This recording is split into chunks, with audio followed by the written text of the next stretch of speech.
एक कैदी जिसे मजबूर किया गया मौत के रिंग में उतरने के लिए। हर फाइट, हर मुक्का, बस एक ही मकसद, किसी तरह जिंदा बच निकलना।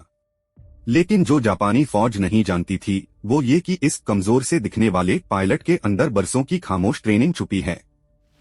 दोस्तों, रील मोशन पर आपका स्वागत है और आज हम सीन दर सीन हर फाइट के साथ आपको सुनाएंगे 2025 की सबसे धमाकेदार war action film prison of war की पूरी कहानी।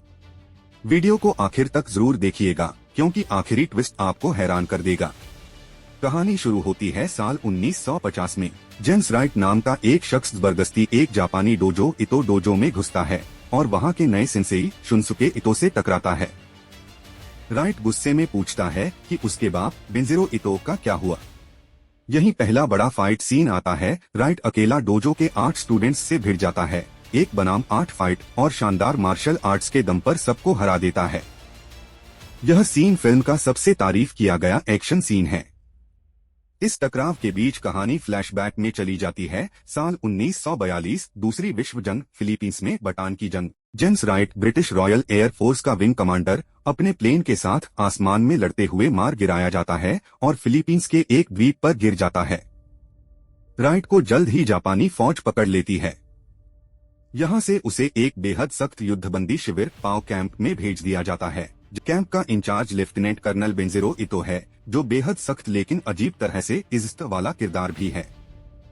इतो अपने दाहिने हाथ कैप्टन हिरानो को हुक्म देता है कि राइट को मार डाला जाए, लेकिन राइट पलटवार करता है। यह दूसरा बड़ा फाइट सीन है। राइट हिरानो और 2 और सैनिकों को मार गिराता है और भागने की कोशिश करता है, लेकिन आखिर में फिर से पकड़ लिया जाता है। कैंप के अफसर अपने मनोरंजन के लिए अंडरग्राउंड फाइट क्लब जैसा सिस्टम शुरू करते हैं। कैदियों को आपस में या ट्रेंड फाइटर्स के खिलाफ लड़ाया जाता है। राइट शुरू में लड़ने से हिचकिचाता है, लेकिन जब वो देखता है कि जो लोग लड़ने से इनकार करते हैं उन्हें मार डाला जाता है, तो वो लड़ने पर मजबूर हो जाता है। राइट का सामना होता है कोजी से, कैंप का सबसे ताकतवर फाइटर। हांगकांग में सीखी अपनी पुरानी मार्शल आर्ट्स ट्रेनिंग के दम पर राइट कोजी को हरा देता है। ये जीत उसे बाकी कैदियों के लिए एक उम्मीद की किरण बना देती है, लेकिन साथ ही इतो और उसके सख्त अफसर कैप्टन एन की नजरों में भी चढ़ जाता है।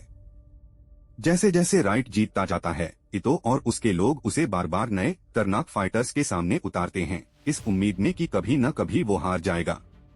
हर फाइट पहले से ज्यादा भारी और खतरनाक होती जाती है और राइट का शरीर धीरे धीरे थकने और जख्मी होने लगता है। इसी बीच राइट की गहरी दोस्ती हो जाती है कैप्टन कॉलिंस और सार्जेंट विलानुएवा से। तीनों मिलकर चुपचाप एक भागने की योजना बनाना शुरू करते हैं। एक स्थानीय नर्स थेरेसा भी उनकी मदद करती है, घाव की मरहम पट्टी और जरूरी जानकारी देकर। आखिरकार वो दिन आता है जब एलाइड फोर्सेस कैंप पर बमबारी शुरू करती हैं। चारों तरफ धमाके, आग और अफरातफरी मची हुई है। इसी हंगामे में थेरेसा और आना छुपकर कैदियों को चाकू और फ्लेयर्स थमाती हैं। सब कैदी एक साथ उठ खड़े होते हैं और गार्ड्स से भिड़ने लगते हैं। कैप्टन कॉलिंस, जिसका टखना टूटा हुआ है, फिर भी लेफ्टिनेंट एंडो से भिड़ता है। एक जबरदस्त दर्दनाक लड़ाई जिसमें कॉलिंस अपनी तकलीफ के बावजूद कुछ देर के लिए ऊपर हाथ रखता है, लेकिन आखिर में इतो की गोली से कॉलिंस मारा जाता है। एक दुखद, बहुत इमोशन पल जो दर्शकों को अंदर तक हिला देता है। इसी अफरातफरी के बीच राइट सीधा कर्नल इतो के सामने आ जाता है। कैंप के आंगन में दोनों आमने सामने होते हैं और आखिर में उसे जमीन पर पटककर निहत्था कर देता है।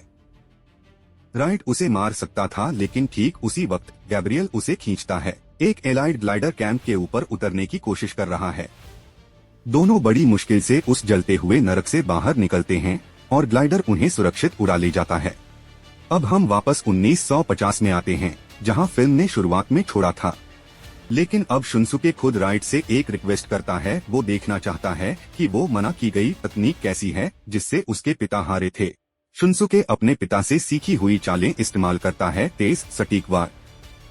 शुनसुके हार मानकर राइट की ताकत को इज्जत देता है। हार के बाद शुनसुके एक चीज राइट की तरफ बढ़ाता है, एक पुराना मेडलियन जो सालों पहले कर्नल इतो ने राइट से छीन लिया था।